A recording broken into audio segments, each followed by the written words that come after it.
bonjour à toutes et à tous et bienvenue donc dans cette nouvelle session 2026 des ateliers Une fois une voix que nous démarrons avec Sophie Marchand et Jeanne Meyer.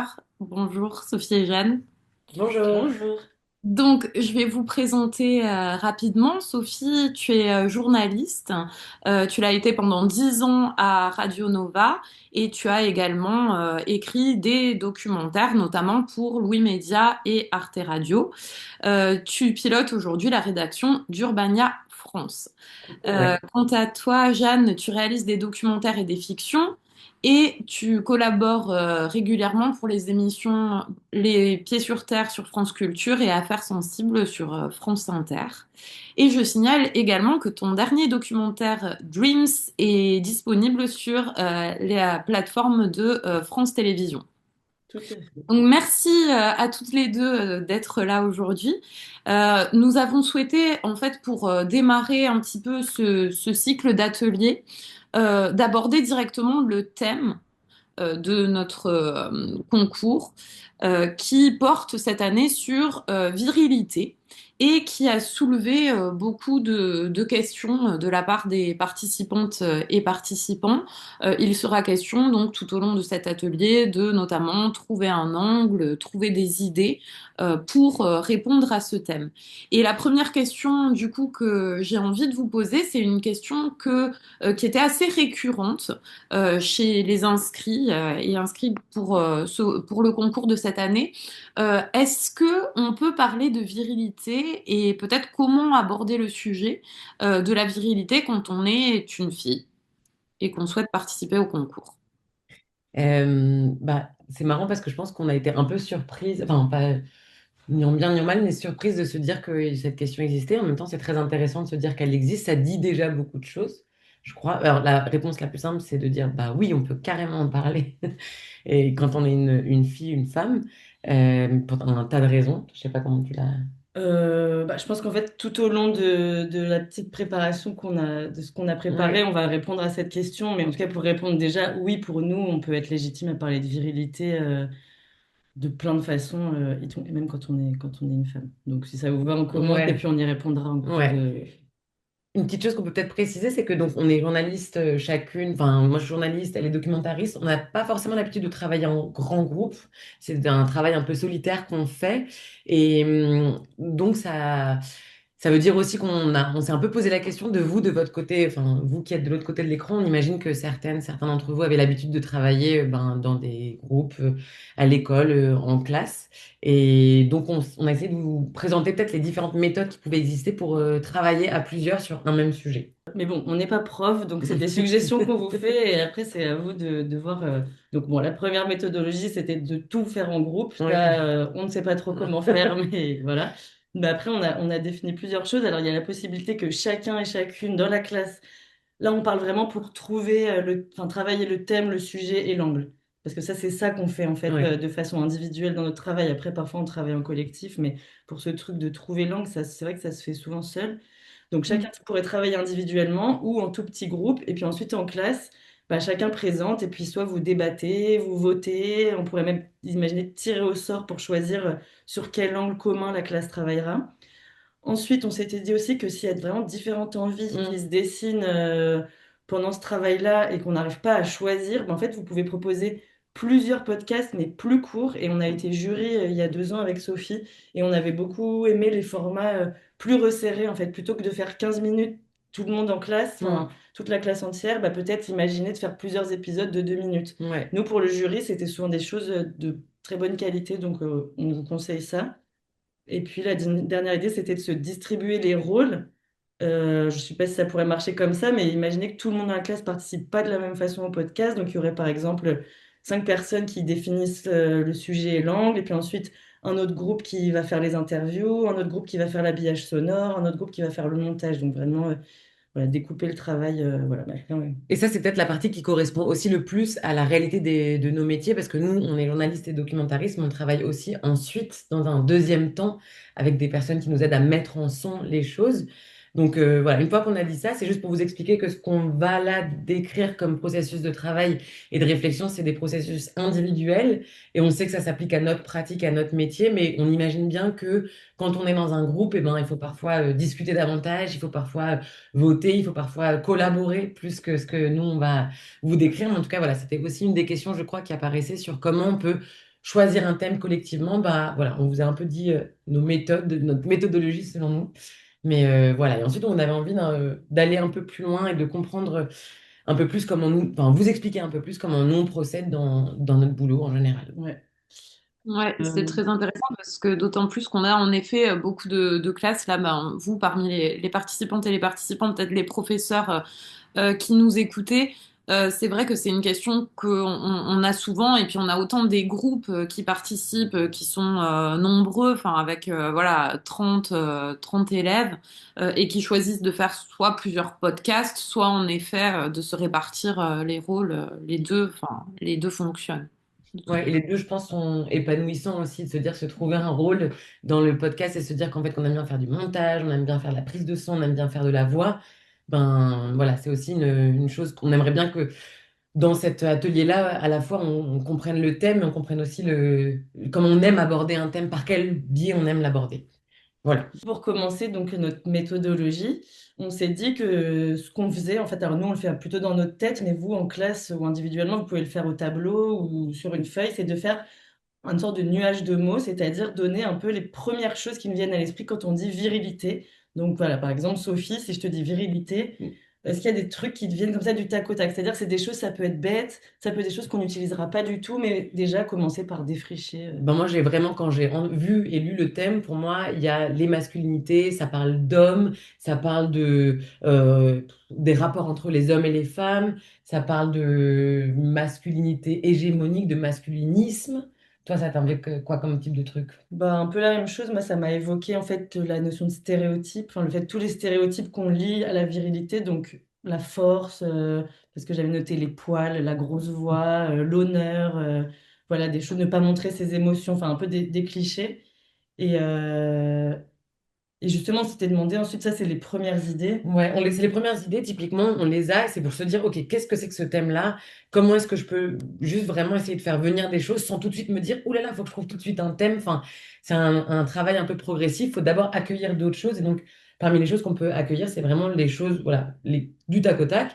Après, évidemment, quand on va choisir un thème, l'idée, c'est comment est-ce qu'on fait pour ne pas rester dans l'évidence, dans le truc le plus évident, par exemple, virilité égale masculinité. Enfin, et comment on fait pour aller un peu plus loin que ça? Comment est-ce que toi, par exemple, tu Hmm. fonctionnes pour essayer de te dire, OK, allons un peu plus loin.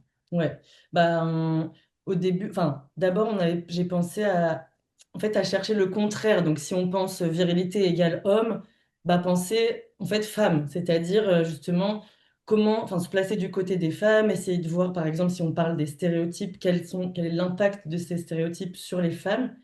Ça peut être une façon de se sentir légitime quand on est une fille à traiter ce sujet. Par exemple, si on pense force physique, bah, penser un peu le contraire qui serait par exemple la fragilité émotionnelle. En fait, parler de la fragilité émotionnelle des hommes, c'est parler de la virilité, mais en prenant un peu un contrepoint. Et en faisant en fait on s'était dit faire un pas de côté. Donc d'ailleurs, il y a un S à virilité dans le sujet, et je pense que dans le sujet du concours, et je pense que c'est pas par hasard, c'est pour montrer justement que on n'est pas obligé d'aller dans la définition un peu cliché de la virilité, il y a plein de façons. Enfin, si on admet que virilité, c'est plus ou moins synonyme Mm, de masculinité et de la façon dont on construit la mm. notion d'homme, ben, on peut vraiment s'éloigner des stéréotypes. Là, par exemple, je sais pas, toi, tu penses à quoi si tu vas un peu plus loin, si tu essayes de faire ce pas de côté? Bah, du coup, je me dis, OK, enfin, ma manière à moi de faire mon pas de côté, c'est me dire, aujourd'hui, qu'est-ce que le terme virilité veut dire? Aujourd'hui égale en 2026, aujourd'hui en France, aujourd'hui dans la vie. Ce serait par exemple, qu'est-ce que les masculinités toxiques, qu'est-ce que les mouvements incel? Je pense que je me poserais aussi la question, virilité aujourd'hui, donc qu'est-ce que ça veut dire virilité hier, virilité avant? Je pense que la question que vous êtes posée au début, par laquelle on a commencé, la question de une femme et la virilité et les femmes, je pense qu'il y aurait aussi la question de est-ce qu'une femme peut être virile? Est-ce que viril, c'est un adjectif uniquement masculin? On a l'habitude de le voir associé à des hommes, mais est-ce que c'est vraiment le cas? je pense que je commencerai un peu à gratter en me disant qu'il n'y a aucune question qui est une mauvaise question, qui est une question bête, entre guillemets. Vraiment, à ce stade, toutes les questions sont des bonnes questions parce qu'elles peuvent ouvrir des tas de pistes. Comme le disait Jeanne, on n'est pas là pour que tout soit utile. Il y a des trucs qui nous serviront peut-être à rien, mais en fait, ça sert quand même à amener d'autres types de réflexions. Et là, pour l'instant, ce qu'on vous a décrit, c'est vraiment un stylo, une feuille, ou en tout cas la tête, enfin, tout se passe comme ça de manière un peu immatérielle. Après, on peut servir d'autres outils. Est-ce que, par exemple, toi, si on te donne un thème comme ça, tu vas aller sur Internet, par exemple? Bah, carrément, enfin, c'est Internet, c'est mon outil principal, parfois même le seul. Euh, du coup, bah oui, on va sur Internet, je pense, bah, pour trouver des définitions, euh, pour lire quelques articles. Alors, on en reparlera peut-être pour le moment, il n'y a pas besoin d'en lire 50, mais juste voilà, commencer à lire, à regarder dans la presse ce qui a été fait, dans les médias, la télévision. Donc, on a listé un peu une liste de Ouais, sources que nous, on utilise, certaines qui sont pas forcément toujours très fiable. Donc, on a noté par exemple Wikipédia, que, enfin, moi en tout cas, ouais, j'utilise beaucoup. Et après, il faut faire vraiment attention. On sait que maintenant, c'est même indiqué. Parfois, il y a écrit sur Wikipédia, attention, manque de sources. Enfin, mais c'est quand même un outil participatif qui peut être une ouais, base pour une première réflexion. Pareil avec les intelligences artificielles. Je pense on les utilise de plus en plus. Faut garder en tête, et pour les utiliser beaucoup dans notre travail, ouais, enfin, pas beaucoup, mais on commence à les utiliser, on se rend compte que ça fait beaucoup d'erreurs. Donc ouais. là, pour débroussailler un thème, ça va, mais pour aller plus loin, il y a quand même, quand on connaît un sujet et qu'on travaille avec, par exemple, ChatGPT, on se rend compte qu'il y Oui. a beaucoup d'erreurs. Et il faut vraiment se dire qu'une intelligence artificielle, par définition, va toujours dans son propre sens et n'admet jamais avoir tort. Donc, il ne faut pas hésiter à questionner même l'intelligence artificielle, mais il ne faut pas non plus l'exclure complètement parce que c'est quand même un agrégateur de contenu. Moi, j'utilise l'intelligence artificielle comme un Google augmenté, comme un agrégateur de contenu et d'archives, mais je m'en sors à un moment. C'est-à-dire, je regarde un peu, puis à un moment, je passe à autre chose Mm. et je m'intéresse à d'autres types de médias. Enfin, moi, j'utilise beaucoup les médias, d'autres médias, puisque je travaille dans des médias, mais j'en utilise d'autres. Et j'ai des médias qui sont mes médias de référence, qui sont des médias de confiance. Par exemple, moi, je vais utiliser Le Monde, lemonde.fr, qui pour moi est un journal de référence. Je vais essayer de regarder un peu ce qui a pu se passer, ce qui a pu être dit dessus, les articles qu'on pu filtrer. En fait, vous pouvez vous servir dans tous les médias, que ce soit des radios ou de la presse, parce que c'est ce que nous, on Mm. utilise essentiellement. Il y a un moteur de recherche avec une petite loupe, et si vous tapez virilité, par exemple, dans ce moteur de recherche, bah, vous allez trouver plein de contenus à écouter ou à regarder Ouais. et qui peuvent vous aider à varier un peu votre compréhension du thème. Et puisqu'on est dans le défrichage du thème, chercher des idées, etc., il y a un spectateur qui demande si on a des références accessibles et stimulantes pour les élèves sur ce thème. Alors j'en profite pour dire que sur le site d'Une fois une voix, on a mis plein de références que vous pouvez aller voir dans l'onglet Participer. Et Jeanne et Sophie vont vous Ouais, proposer quelques extraits tout au long de l'atelier. Et il y a carrément. autre question, alors là, celle-ci, c'est plus sur l'intelligence artificielle. Je Ouais. participe individuellement et je me demandais s'il est autorisé d'utiliser la voix de quelqu'un d'autre pour une partie de mon podcast où il faudrait plutôt modifier ma propre voix avec un Ah, outil IA. ah, Merci. c'est pas la même question. Je croyais qu'on a le Ouais. droit d'utiliser les voix doublées par les IA, parce que pour le coup, il y a des IA de doublage qui existent. Ben oui, vous avez le droit d'utiliser. Enfin, c'est dans les règles du podcast. J'imagine que. Enfin, oui, carrément, une interview, par exemple. Est-ce que c'est ça, dans le cadre d'une interview ou dans le cadre d'une. Faire narrer le podcast par quelqu'un d'autre? Si c'est, bah, je pense que si c'est une voix off, vous pouvez l'incarner vous-même, Oui, c'est-à-dire vous être comme un journaliste ou comme ouais. quelqu'un ou un comédien qui incarnerait une voix dans le documentaire. Je suis pas sûre de bien comprendre la question, mais Peut-être que si c'est un podcast à deux voix, mais qu'elle est seule à le faire, la personne, elle se Voilà. demande si elle doit faire les deux voix. Et ben, je comprends que ce soit un peu compliqué à faire si vous voulez faire à la fois l'interviewé, l'intervieweur, ou la voix off et le journaliste. Euh, hmm. Pourquoi pas essayer de trafiquer sa propre voix? Il n'y a pas besoin de l'IA forcément pour le faire, mais pourquoi pas? C'est vrai que j'avais pas pensé à ça. Oui, mais dans ce cas-là, je pense que si on est seul, il vaut mieux aller interviewer quelqu'un d'autre. Oui. Enfin, je suis pas, c'est pour ça que, enfin, plutôt que de faire l'interviewé et l'intervieweur. Mais à propos des ressources, c'est marrant parce qu'en fait, on s'est toutes les deux rendu compte que, évidemment, dans nos recherches, il y a des livres à un moment qui interviennent, il y a d'autres podcasts, il y a des films, il y a des musiques, mais c'est pas tout de suite. Enfin, moi, c'est vraiment pas dans un premier temps. Le premier temps, c'est vraiment d'abord ma tête, puis un ordinateur et Internet. Et par exemple, Jeanne parlait des moteurs de recherche. Moi, je m'en sers beaucoup et je me contente pas que dans les médias que de l'actualité. Je vais aussi chercher des archives. Vraiment, j'adore voir un article de 1987 sur les virilités. Je vois à quel point le monde a changé et je trouve ça très intéressant. Et c'est là où le nuage de tag qu'on a fait au début est utile parce que si je cherche virilité, je peux aussi chercher masculinité, je peux chercher féminisme, je peux chercher homme, incel. Enfin, je peux chercher toutes les notions un peu connexes que j'ai mis de côté au début. Carrément. Et pour revenir à ta question des conseils, alors effectivement, nous, on a noté que vous avez donné plein de conseils, en plus de choses à lire, à voir, à écouter. Il y a vraiment tout. Juste, nous, on avait noté un podcast qui s'appelle Les couilles sur la table et qui est vraiment Mm. pile dans le thème parce que c'est un podcast qui interroge le féminisme à travers, à travers les masculinités, en fait. Ouais. Donc, par exemple, là, j'ai noté. Enfin, c'est vraiment une mine d'or de sujets pour vous, je pense, même sans forcément tout écouter, mais juste regarder les intitulés.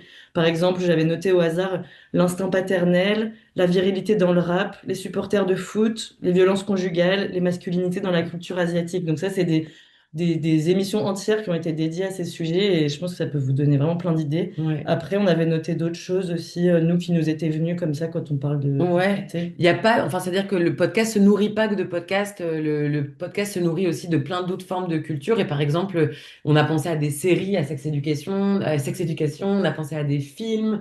Alors pour le coup, les films, c'était plutôt les films un peu de mafieux et de bandits qui créent Pas sur les stéréotypes, ouais, sur les quoi. stéréotypes, genre Peaky Blinders, qui créent des images de mecs comme ça. En même temps, sur les films qui déconstruisent, on a pensé à Billy Elliot, qui était un film qu'on a adoré dans notre adolescence, sur un jeune homme qui veut apprendre la danse classique et donc qui voilà, va un peu à l'encontre des stéréotypes. Et j'ajoute aussi qu'il est à la fois dans les recherches, quand on parlait de recherche sur les médias, sur les moteurs de recherche, et dans les références culturelles, il y a aussi les réseaux sociaux. C'est-à-dire que vous pouvez chercher, par exemple, mettre hashtag virilité sur Instagram, ça va vous donner plein de contenus qui peuvent être des choses que vous suivez Mm. ou pas loin, parce qu'il y a ce truc sur Instagram de pour vous, donc c'est des vidéos qui sont un peu faites pour vous, donc ça risque d'aller un peu dans le sens de ce que vous connaissez déjà, mais quand même, c'est aussi un moyen de rechercher des Mm. sujets, de se rendre compte que dans votre propre quotidien et dans vos propres centres d'intérêt, il y a déjà des choses qui Ouais. marchent en fait par rapport à ce thème. Et je n'irai pas chercher que des choses avec lesquelles je suis d'accord. J'irai aussi chercher des choses qui sont des poils à gratter. C'est-à-dire que j'irai regarder, quand on parle de masculinisme, par exemple, il y a beaucoup de podcasts à la mode qui sont des podcasts faits par des hommes masculins, vraiment des masculinistes, comme on dit, qui sont des misogynes, qui sont des types qui débordent de haine. J'irai pas les regarder beaucoup parce que c'est pas facile, mais j'irai quand même me demander de quoi parlent ces gens-là, quels sont leurs centres de préoccupation. Enfin, j'irai quand même un peu checker.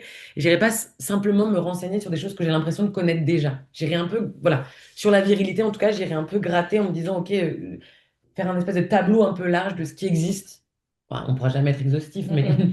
mais essayer de chercher des choses qui existent sur le sujet. Bah, pour finir sur un peu ce truc de défricher le thème, comprendre le thème, on voulait vous faire écouter une chanson pour montrer aussi que parfois le thème, il est juste dans notre quotidien. Ça peut être une chanson qu'on écoute, Mhm.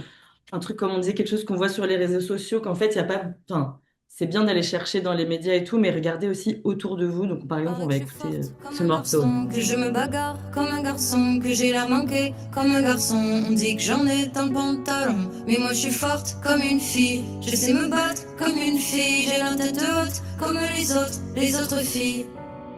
Pareil, je marche comme un garçon, que je dirige, que je suis pas sage quand je me force pas à sourire.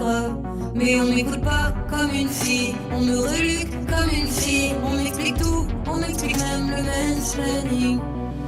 Et si je dessine une case à ma manière, avec quelques traits de travers, quelle importance si je l'ai. Virile, fille virile, depuis que je suis gamine, maman sait que je suis masculine, une fille virile, une fille Voilà, ça c'est typiquement virile. une des chansons qui en parle. Il y en a plein d'autres qui sont listées aussi sur le site Une fois une voix. Vous avez fait une petite playlist. Mm. Mais typiquement, moi, par exemple, comme la musique, un peu un endroit de... c'est une des cultures que j'essaye d'avoir. Et ben, j'irai peut-être aussi chercher là-dedans, pas que en français, parce que si je comprends un peu l'anglais, donc j'irai chercher des chansons anglaises aussi. Enfin, parce que, voilà. ouais, par exemple, dans cette chanson, il y a déjà plein de sujets possibles. Donc, la question des stéréotypes de genre, c'est ça, est-ce qu'on se disait tout à l'heure, est-ce qu'une fille peut être virile, la notion de garçon manqué, enfin voilà. En fait, ça rejoint un peu ce que je voulais te demander, c'est toi, combien de temps tu prends pour faire ce truc de défricher le thème, de Mm. comprendre le thème? Parce que si on dit qu'on doit lire Oui. des articles, écouter de la musique, aller sur les réseaux, enfin, ça prend Ouais, du temps. ça prend du temps. Et je pense que ce temps-là, alors déjà, l'idée géniale, elle vient pas en une seconde. Enfin voilà, c'est rarement comme ça. C'est pas parce que j'ai un thème que tout d'un coup je me dis c'est bon, je l'ai, tac, c'est sorti. Ça prend du temps et je vais en général laisser un peu le temps de mûrir le sujet, y penser, dormir avec, y penser le lendemain quand je suis sur mon vélo. Et puis je vais aussi essayer peut-être d'en parler à mes proches, de leur dire que je réfléchis en ce moment à ce sujet-là et je vais voir ce que ça leur fait chez eux. Enfin, c'est vraiment très utile les conversations en général. Alors si vous êtes en groupe, dans une classe, vous avez la chance de pouvoir avoir ça, mais les échanges, franchement, c'est vraiment très utile parce que ça permet de faire ce pas de côté dont on parlait, Mm, mm. clairement de se dire, ah bah tiens, j'avais pas vu ça. Ouais, et ça, on va en reparler plusieurs fois parce que, enfin, insister un peu là-dessus parce que pour nous c'est important, mais il faut bien aussi avoir en tête, enfin, que interroger vos proches, ça veut dire aussi se rendre compte que les sujets intéressants, ils sont parfois tout près de vous, en fait, et que, voilà, aller demander à sa maman, à son papa, leur faire émerger des souvenirs ou Mm, des choses, ça peut être des super idées, en fait, plutôt que d'aller chercher des sujets un peu mm, journalistiques, qui sont par ailleurs traités dans les médias et que vous ferez mm. pas forcément moins bien, mais en tout cas qui ont déjà été faits, alors que vous, avec votre regard d'adolescent, Ouais. d'adolescente, enfin, ça risque d'être super intéressant. Et c'est d'ailleurs l'occasion de dire que enfin, là-dedans, enfin, je veux dire, il n'y a pas un bon ou un mauvais sujet sur les virilités. Il n'y a pas de, je veux dire, il y a pas un bon thème, il n'y a pas un thème qui serait meilleur qu'un autre. Vraiment, il y a autant de documentaristes, autant de journalistes, autant de sujets, autant de manières de le prendre, autant de manières de le penser. Et ce qui fait un bon reportage ou un bon documentaire, c'est pas seulement la thématique précisément, même si ça aide, c'est vraiment la manière de l'apporter, de l'imaginer, enfin, de la faire vivre. Et je pense que parfois, ça peut être une virilité, par exemple, ça peut vous avoir inquiété, vous avez pu vous dire, et moi, j'ai rien à dire de spécial. Ça peut être la première réaction, mais peut-être petit à petit, vous allez laisser décanter, vous allez vous dire, ah, j'ai pensé à ça. Il faut vous sentir légitime. Si vous avez une intuition, il faut vous sentir légitime, il faut essayer de la filer. Et essayer de gratter un peu ces sujets-là sans vous dire, mais je suis pas sûre que ce soit la bonne réponse. Il n'y a pas de question, donc il n'y a pas de réponse précisément là-dessus, quoi. Et puisqu'on parle un petit peu de l'interview, des personnes à interviewer, etc., là, il y a une question dans le chat et qui revient un petit peu sur cette idée de, enfin, voilà, est-ce qu'on peut parler du thème virilité lorsqu'on est une femme? Là, c'est étant donné le thème de la masculinité, la personne interviewée peut-elle être une femme? Oui, Oui. moi je serais super contente si j'étais jury, je le suis pas, mais si j'étais jury d'entendre une femme me parler de masculinité, enfin, je serais très contente parce que je pense que, évidemment, des hommes ont des tas de choses à dire, mais évidemment, des femmes ont des tas de choses à dire sur Mm. les virilités, sur les masculinités, sur leur, enfin, Les deux sont tout aussi oui, c'est intéressants, ça, en tout est fait. intéressant. Interviewer un homme ou une femme, ça peut, voilà. Mais j'aimerais bien savoir, enfin, là peut-être que ça va être long de prendre les réponses, mais les personnes qui se sont posées les questions, j'aimerais bien comprendre pourquoi elles se sont senties. Est-ce que c'est uniquement en fonction de leur genre ou c'est aussi parce qu'elles ont l'impression de ne pas avoir grand-chose à raconter ou parce qu'elles se disent que seules les personnes qui ont de l'expérience en la matière peuvent parler? J'aimerais bien, voilà, si vous avez le temps de l'expliquer, essayer de comprendre un peu ces petits fronts qui ont pu exister. Mhm. Nous, du coup, on a essayé de faire l'exercice qu'on vous propose, qui est donc du coup défricher le thème, ensuite pour trouver un sujet et trouver ensuite l'angle, parce qu'il y a enfin, tout ça, c'est, en fait, quand on est journaliste ou quand on fait des documentaires, on va du thème au sujet, à l'angle, c'est une sorte de précision, comme ça, il y a une métaphore qu'on dit, Ouais. qu'on ressort souvent, qui est la métaphore de l'entonnoir, donc c'est qu'on a un grand thème, et puis après on précise au sujet, et Mm. ensuite on précise à l'angle. Donc c'est ça qu'on va essayer de vous expliquer pendant cette heure. Et nous, donc, on est parti de ce thème virilité et chacune, on essaie de réfléchir à un sujet et ensuite de réfléchir à un angle pour vous montrer ce que ça peut donner. Donc, je sais pas, toi, Ouais. Sophie, à quoi tu avais pensé? Moi, donc la question justement, c'est marrant il y ait des personnes qui sont peut-être genre au féminin qui se posent la question d'est-ce qu'on peut en parler, mais moi ça m'a tout de suite évoqué virilité, la question bah, juste vraiment des inégalités, des rapports entre les hommes et les femmes autour de cette question-là, de la virilité et de la masculinité. C'est un peu, je me suis dit j'ai envie de parler de ça, donc J'ai envie aussi de faire se croiser peut-être des femmes et des hommes. J'ai envie de parler un peu de déconstruction, éventuellement. J'ai envie de parler d'évolution sociale. Mais c'est parce que j'ai un regard de journaliste et que moi, ce qui m'intéresse souvent, c'est à la fois l'histoire, mais aussi le très, très contemporain et voilà, le futur éventuel qu'on peut dessiner. Mais ça, c'est parce que c'est mon regard. Toi, t'as pensé à plutôt d'autres choses. Oui, enfin, c'est pas non plus si différent, mais moi, c'est quand je suis allée voir justement sur le podcast Les couilles sur la table et que j'ai vu qu'elle avait un podcast, enfin, une émission consacrée à la paternité. Je me suis dit que c'était un sujet qui m'intéressait de. Voilà, donc tout à l'heure, on ira un peu plus précisément dans Mm. de quoi on peut parler dans la paternité, c'est-à-dire trouver son angle. Mais je me suis demandé, ouais, c'est quoi être un père aujourd'hui ou hier aussi. Est-ce Enfin, qu'on transmet la virilité de père en fils? Enfin, des questions. voilà. Mais du coup, on Et va. pardon, Ouais. je suis désolée, je vous interromps une toute petite seconde, mais alors, enfin, puisque là, il va être question dans un deuxième temps, en effet, de trouver un angle, hein, une fois qu'on Ouais. a rassemblé toutes ces infos, etc., avec cette technique de l'entonnoir.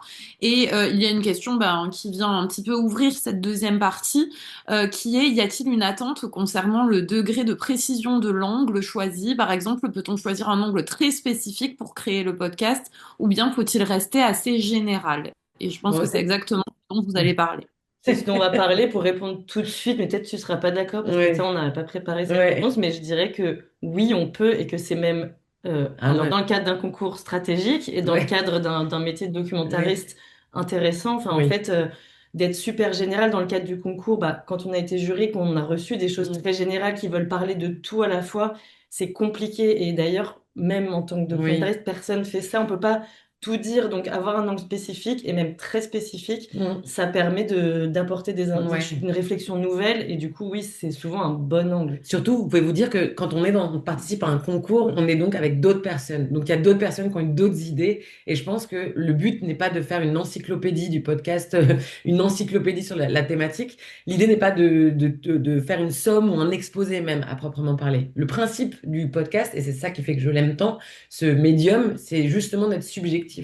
Et plus un angle, plus on a un regard et une porte d'entrée spécifique, moi, je trouve plus c'est intéressant et plus vous aussi, participantes et participants, vous allez vous éclater parce qu'en fait, c'est pas très intéressant de faire, je crois, un exposé sur l'histoire de la virilité. Enfin, vous allez vite vous dire, en fait, qu'est-ce que j'ai de plus que Wikipédia là-dessus ou qu'une encyclopédie ou qu'un chercheur ou une chercheuse qui a passé 20 ans de sa vie à travailler sur le sujet. Et vous êtes a priori pas des, des spécialistes en la matière et c'est justement pour ça que c'est cool. Alors qu'un sujet hyper spécifique, je dis n'importe quoi qui me passe par la tête, mais je suis une fille, garçon manqué, même si ce terme est horrible, Oui. mais j'ai envie de choisir ça comme porte d'entrée, Mm. comme sujet, comme angle, bah, aller questionner, je sais pas, la façon dont je vis. euh, Mon rapport à la virilité dans la cour du collège, c'est Oui. très spécifique, mais ça va être super intéressant parce que ça sera quelque chose qu'on n'aura pas entendu Ouais. ailleurs, plutôt que, comme tu disais, Sophie, un exposé un peu généraliste sur c'est quoi la virilité. Donc Ouais. oui, ouais, voilà. Clairement, n'hésitez pas, enfin, on ne parle pas à ta place, mais je crois n'hésitez pas à proposer des sujets qui sont vraiment anglais, comme on dit, et qui sont donc qui vous ressemblent aussi et que vous aurez envie de faire, que vous avez vraiment et envie de faire et envie d'écouter, quoi. Mm, mm. Qui sont des choses qui vous allez vous éclater parce que c'est un temps long quand même, le travail que vous vous apprêtez à faire. C'est un temps qui est joyeux, je trouve, mais c'est quand même un temps. Et donc, plus on a un truc qui nous passionne, qui nous intéresse vraiment, on se dit, ah, j'ai trouvé un truc, on va chercher en soi, plus c'est facile de travailler dans ces conditions. Et par ailleurs, je crois que c'est 15 minutes max le podcast que vous réalisez Mm. pour le... Voilà, donc en 15 minutes, et en plus, nous, on vous conseille de faire plutôt plus court que 15 minutes, Mm. et ben, il vaut mieux être plutôt Ouais. spécifique. Et surtout, peut-être que la question, c'est de se dire pourquoi est-ce que c'est important aussi d'avoir un rôle là-dedans en termes de durée, de rôle, enfin voilà, de place qu'on va pouvoir prendre, quoi. Est-ce que toi, tu prends en compte à qui tu parles, enfin, à qui s'adresse ton podcast quand tu fais des documentaires? Est-ce que c'est une question? Alors oui, je pense que c'est très important de savoir à qui tu l'adresses. Alors dans le cadre d'un podcast, ça peut être en tout cas dans le cadre d'un concours, ça peut être un peu déstabilisant parce qu'on ne sait pas toujours qui va l'écouter. Mais en tout cas, oui, quand on en fait, je pense que c'est très important de se dire, si je fais un podcast pour le public de France Culture, ce qui m'est jamais arrivé, mais j'imagine que c'est pas la même chose que si je fais un podcast adressé à des enfants, si je fais un podcast adressé à un public qui est très familier de la question, si je fais un podcast de 5 minutes. Et je pense que je vais surtout me dire que tout est légitime, enfin, tout est cool. Un podcast pour enfants, c'est aussi chouette à faire qu'un podcast pour adultes qui connaît très bien le sujet. Mais donc, je vais quand même me poser la question de à qui et pour qui je le fais. Toi, j'imagine que tu fonctionnes aussi Ouais, en carrément. faisant ça. Et enfin, quand tu disais un podcast pour les enfants, par exemple, la Radio France, il y en a de plus en plus, et ça pourrait totalement être quelque chose que vous choisiriez. On fait un podcast qui s'adresse aux enfants pour leur apprendre Mm. des choses sur la virilité. Enfin, Mm. voilà, donc ça, c'est un autre quelque chose que vous, pour trouver l'angle, c'est une autre question que vous pouvez vous poser. Est-ce que, en prenant en compte que oui, nous, on est des adultes et les jurys, ça sera aussi des adultes, mais ils peuvent se mettre dans la peau de d'autres Mm. publics s'il faut pour quand, voilà, si vous avez envie de vous adresser à un autre public. Mais c'est peut-être le truc qui est compliqué quand on fait de la radio. Bon, c'est qu'on ne sait pas forcément à qui on s'adresse exactement, mais je pense que c'est toujours important de se figurer la personne qui va écouter, déjà pour l'incarnation, pour la création. Et puis c'est cool de se dire, en fait, j'ai envie de penser les choses aussi pour qu'elles soient entendues derrière et donc qu'elles soient compréhensibles et qu'elles soient faites pour être entendues vraiment, quoi. Concrètement, tu pars de quoi pour trouver ton angle? Euh, ben déjà, on avait un peu cette image qu'on s'était imaginé de un angle. En fait, c'est comme si vous avez un mur avec plein de portes et vous en choisissez une. C'est-à-dire qu'il y aurait plein de façons de, voilà, Mm. d'aborder le sujet. Et pour aborder ce sujet, vous choisissez cet angle. Et cet angle, en fait, ça peut être plusieurs choses. Donc, ça peut être déjà une question. Donc, vous, dans le podcast, vous répondez à une question. Ça peut être aussi une situation, soit qu'on a vécu nous-mêmes ou que quelqu'un d'autre a vécu. Pour arriver à l'angle, je peux aussi partir d'une personne, Mm. c'est-à-dire soit une personne célèbre. Alors, dans le cadre du concours, je suis pas sûre que ça soit la meilleure des idées, mais aussi ça peut être une personne anonyme. Donc, l'angle, il peut venir de votre mère, votre voisine, votre père, votre cousin qui a quelque chose d'intéressant à raconter. Un autre angle, ça pourrait être peut-être une analyse ou rebondir sur une Des actualité. faits divers, hein, quelque chose Ouais. qui a fait parler dernièrement de la société, quoi. Ou un contenu culturel, donc je vais pas parler d'un Mm. film, voilà. Donc en gros, ça peut être une question, une situation, une personne Mm. qui permet d'aborder le sujet que vous avez défini auparavant. Après, comment savoir si c'est un bon angle? Ben, on peut jamais le savoir, mais on recherche en tout cas. Ouais, on s'est posé vraiment cette question-là, qui, c'est vrai que quand on fait ce métier, on finit par espérer que c'est un bon angle et voilà, on se dire que c'est peut-être un bon angle. Mais je pense que ce qui fait enfin, on a pensé que ce qui faisait un bon angle, c'était que c'était un angle original, c'est-à-dire qui est pas trop entendu ailleurs. En tout cas, nous, dans les choses qu'on aime écouter, c'est plutôt des choses qui n'ont pas déjà été racontées, donc c'est facile de vérifier. Si vous tapez sur Google la chose et que vous voyez qu'il y a déjà plein d'articles sur le sujet, plein de trucs, vous vous dites, bon, c'est peut-être qu'il y a d'autres personnes qui l'ont fait. Pour moi, c'est quelque chose qu'on n'a pas ou pas beaucoup entendu ailleurs. Ouais. Mais si ça peut aussi être un sujet qu'on a beaucoup entendu, mais dans ce cas-là, il faut que l'angle choisi, il permette de faire réfléchir Mm. à cette chose d'une façon nouvelle. Je sais pas si c'est Ouais. très clair, mais par exemple, si vous voulez travailler sur, je sais pas, la virilité, les salles de sport, Oui. la mode de la muscu et tout ça, bah, il faudra le faire d'une Ouais. façon Qui qui surprennent un soit peu. surprenante. Je sais Ouais. pas, la personne qui est à l'accueil et puis qui voit tous ces gens arriver et enfin, je dis n'importe quoi, mais en tout cas, voilà, trouver quelqu'un ou trouver une situation, quelque chose qui va être surprenante, même Ouais. si le thème est un peu. Oui, c'est ça, c'est pas forcément original. Le thème n'est pas à être original, mais si le thème ne l'est pas, il faut peut-être que la porte d'entrée vers ce thème-là le soit, que ce soit la porte dérobée de derrière. Après, nous, on avait aussi envie que ce soit singulier. Par singulier, c'est propre à vous, quoi, ou en tout cas, qu'il soit votre regard, que vous assumiez le fait que vous ayez décidé. Alors peut-être que quand on a un groupe ou une classe, c'est moins évident à porter, mais que vraiment qu'on comprenne pourquoi ce sujet vous a tenu à cœur et que vous aviez envie de le faire vous, parce que ça vient vous chercher. Et vous n'êtes pas obligé de dire je pour qu'on le comprenne. Parfois, juste en tendant le micro, vous avez une manière de représenter votre singularité. Oui, Euh, parce que en fait aussi, c'est pas, enfin si j'ai mm, une voix, c'est pas un concours de journalisme parce qu'on dit souvent que quand on fait du journalisme, il faut être objectif. mm. Alors déjà, nous, on pense que c'est pas vraiment vrai, qu'il y a pas de journalistes qui sont objectifs. Mais en plus, là, c'est un concours de documentaire, donc vous pouvez totalement Ouais, donner votre avis, mettre de vous dans le podcast. Ça ouais, fera même valoriser, en fait, je pense. ouais. Et après, bah, c'est des choses qu'on avait déjà dites sur le fait de pas être trop scolaire. Oui, ça c'est peut-être l'écueil qu'on a pu entendre, mais on comprend totalement et on a beaucoup de tendresse pour ça. Mais c'est que parfois c'est pas un exposé à proprement parler, donc c'est amusez-vous. Enfin, justement le scolaire peut-être c'est ce qui est le côté un peu ennuyeux à faire et parfois un peu voilà éclatez-vous, testez des choses, amusez-vous à vous enregistrer, à enregistrer des potes, à parler avec d'autres voix, à imiter des personnages, à faire des choses, enfin, un peu ça, quoi. On n'est pas obligé d'être drôle, mais s'amuser, ça veut pas dire être drôle, mais ça peut être se mettre dans la peau d'un apprenti enquêteur, journaliste, Mm. documentariste, enfin voilà, essayer de faire un peu ça. Et puis il y avait aussi l'idée d'aller chercher peut-être autour de soi, enfin de rester Ouais, attentif, c'est ce quoi. qu'on disait tout à l'heure, c'est que les meilleurs sujets, ils sont peut-être juste à côté de vous. Et vraiment, je pense Ouais. que ça peut être votre première source Mm. d'inspiration, c'est vous et les gens autour de vous. Mm. Donc, on a le thème, virilité. Ensuite, on a chacune défini un Mm. sujet. Donc, toi, plus ou moins les inégalités hommes-femmes Ouais, ou les rapports de domination et moi, la paternité. Et ensuite, si on resserre du coup vers ouais. l'angle, Toi, tu ferais quoi, par exemple, sur la question de la paternité? bah, bon, j'ai réfléchi très rapidement, mais je me disais que j'ai un ami qui va être papa, enfin, dont la partenaire est enceinte. Et du coup, je me disais, mais donc il n'a pas encore accouché, que je ferais quelque chose sur, en fait, comment se construit l'instinct paternel. Enfin, déjà, est-ce qu'il y a un instinct paternel? Donc, essayer de l'interviewer. Enfin, du coup, je ferais un portrait, c'est-à-dire juste lui qui raconte des choses. Je sais pas si je me laisserais moi-même dans le podcast, mais peut-être, je sais pas.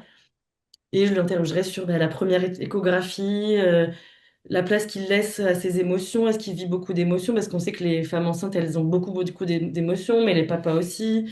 Le fait qu'il va peut-être arrêter de travailler quand son bébé va naître. Enfin voilà, comment il va devenir un père par rapport à la vision traditionnelle de l'homme viril, le bon père de famille qui gagne de l'argent, qui montre pas ses émotions. Voilà, je pense que ça pourrait être un nom qui m'intéresse. Et toi?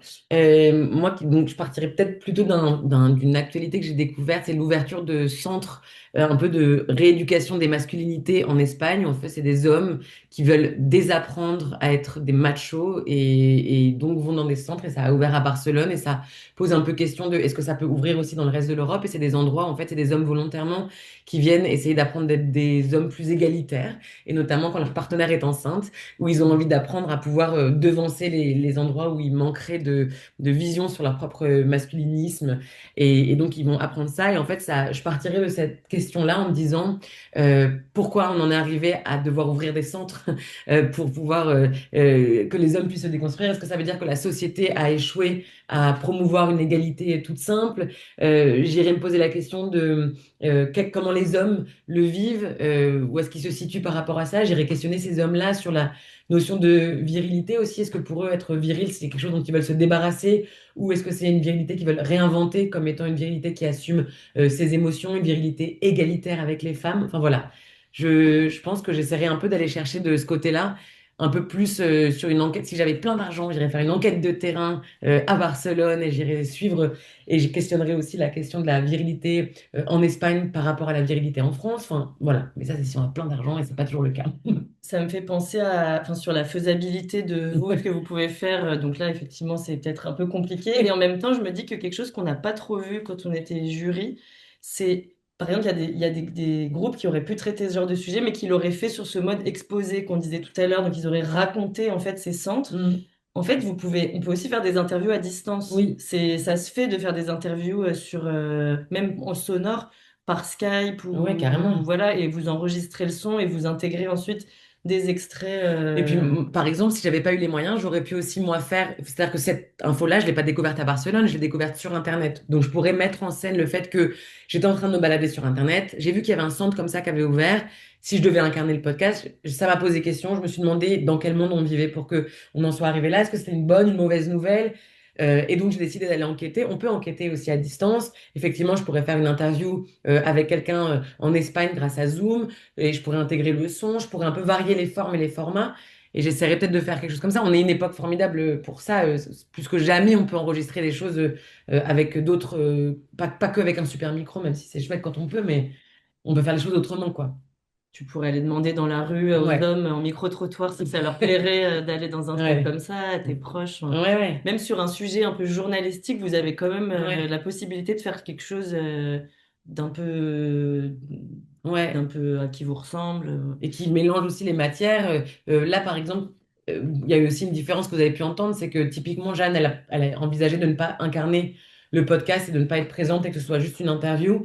Moi, j'ai plutôt imaginé quand même le porter et de dire je à la première personne. il n'y a aucune des deux formes qui est moins documentaire et moins podcast que l'autre, en fait. Et d'ailleurs, pour trouver un angle, la forme, ça peut venir à plein de mots, la question de la forme. Donc, Ouais. peut-être un petit rappel des différentes formes que vous pouvez avoir en documentaire.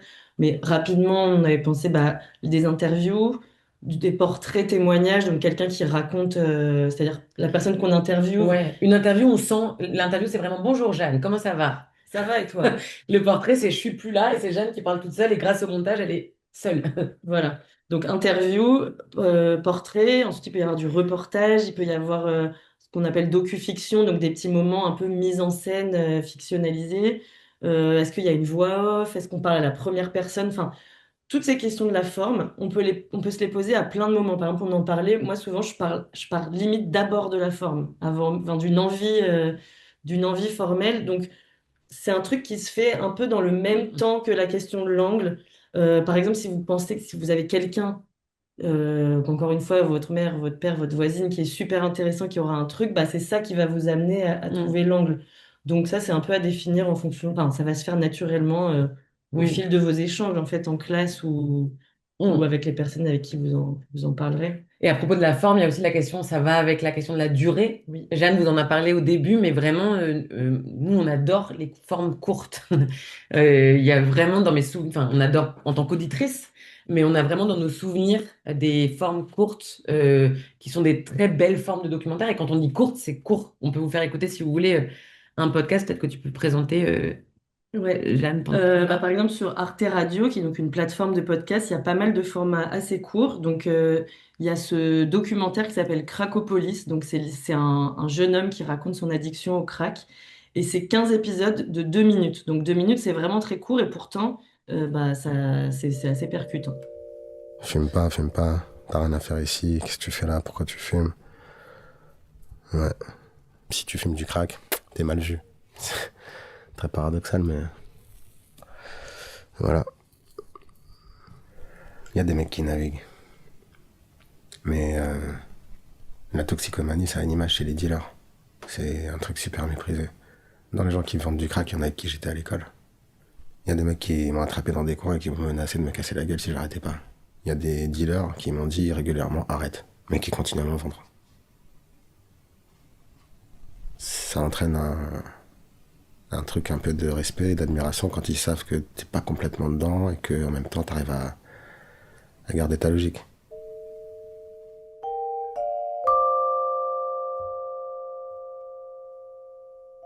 Les crackers, les schlag, les gueuches. Gueuche là, schlag. Je sais pas, je me suis toujours dit ce mot schlag, ça vient de l'allemand, tu sais, schlagen, c'est battre. Donc je me suis dit schlag, c'est un mec qui est complètement abattu. Mais le mot que t'entends quand tu passes à côté des gens dans la rue qui savent que tu consommes, c'est schlag. Ouais, c'est un gueuche. D'ailleurs, c'est le mot qu'on emploie pour les SDF et les toxicos de la rue. Voilà. On te dit ne traîne pas avec les gueuches. Alors que t'en es un et que t'as la même consommation qu'eux. Sauf que quand ils marchent dans la rue, ils sont grillés, pas toi.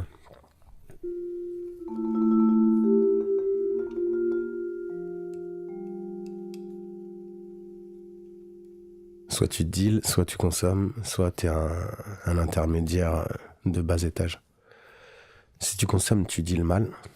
Tu te mettras toujours plus ou moins dedans, à moins d'avoir une volonté énorme, et c'est du temps de perdu, et c'est de l'argent que tu gagneras pas, parce que affronter son vice ou affronter son envie de fumer du caillou quand on a de l'argent à gagner ou du manque à gagner, c'est chiant. Quand on est dealer, donc on se montre pas, on traîne pas avec des mecs qui fument, on les utilise en gros. Et soit t'es grossiste et là tu fais la guerre. Là t'as des mecs qui sont prêts à aller en prison pour toi, tu peux envoyer des gars sur un mec pour le défoncer dans la rue ou récupérer tes sous, ce genre de trucs là. Et par contre t'es fiché, on s'est quitté et on viendra te chercher tôt ou tard. À suivre.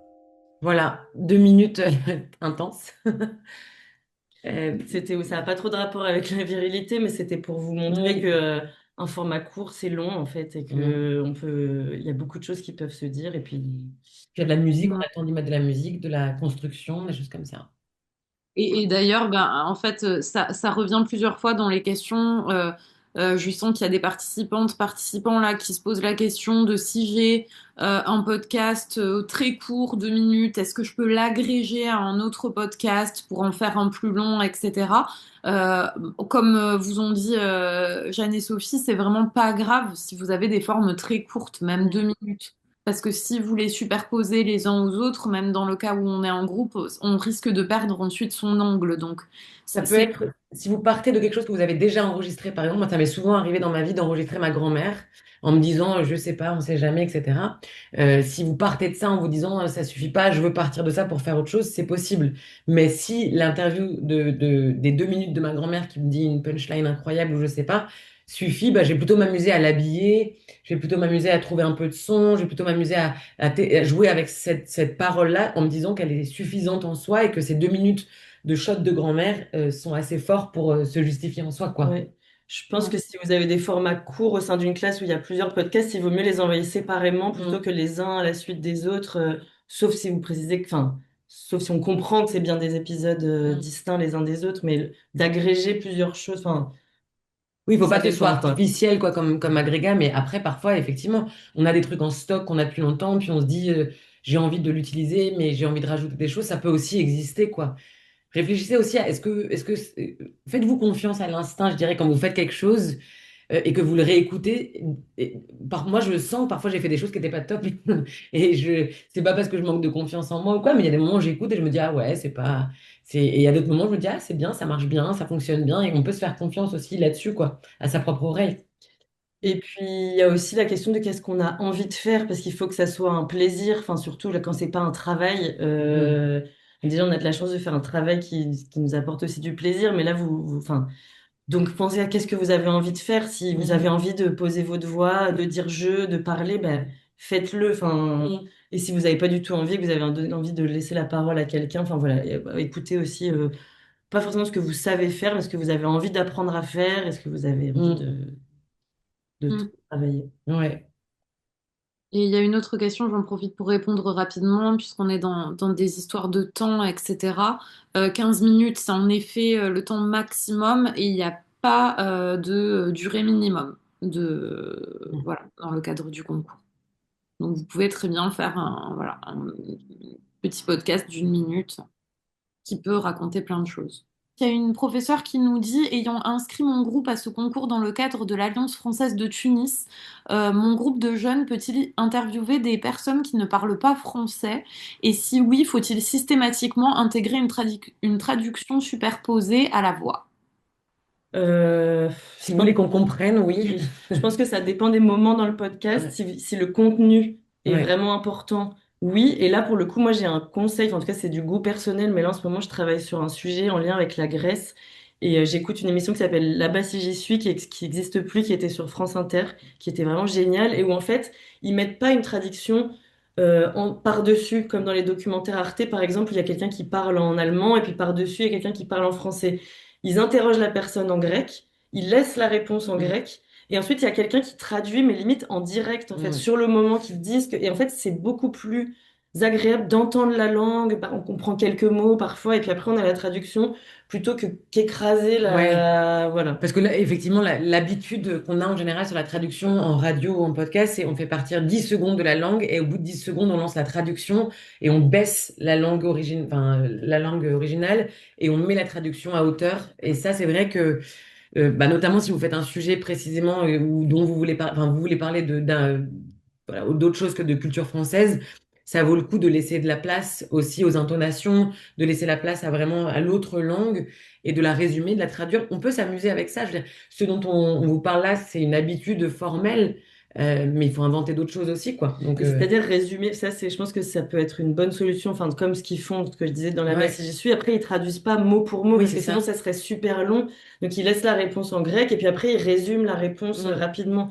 Et par contre je pense qu'il y a aussi d'autres moments dans le podcast où il n'y a pas besoin. Ouais, Si par exemple vous faites des ambiances, je sais ouais, pas dans la rue on entend quelqu'un parler ouais. en arabe et on comprend pas. Si c'est plus de l'ordre de l'ambiance, bah ça peut aussi être super joli. Donc ça Ouais. dépend un peu Des de. habillages, ce qu'on appelle l'habillage, c'est-à-dire que les choses qui viennent, des virgules qui viennent ponctuer, etc. Il n'y a pas besoin. Et je trouve que ça crée même un espèce de sentiment. Enfin, moi, ça me rend, dans les trucs que je comprends pas, quand je comprends pas tout, ça me rend attentive aussi. Ça me donne envie de. Enfin, en tout cas, ça crée quelque chose que j'aime bien comme situation. Ouais, mais c'est un équilibre à trouver Ouais. parce que si après on comprend rien, bah, On est perdu. on est perdu. Voilà, merci encore, Jeanne et Sophie. Merci Merci à beaucoup. toi.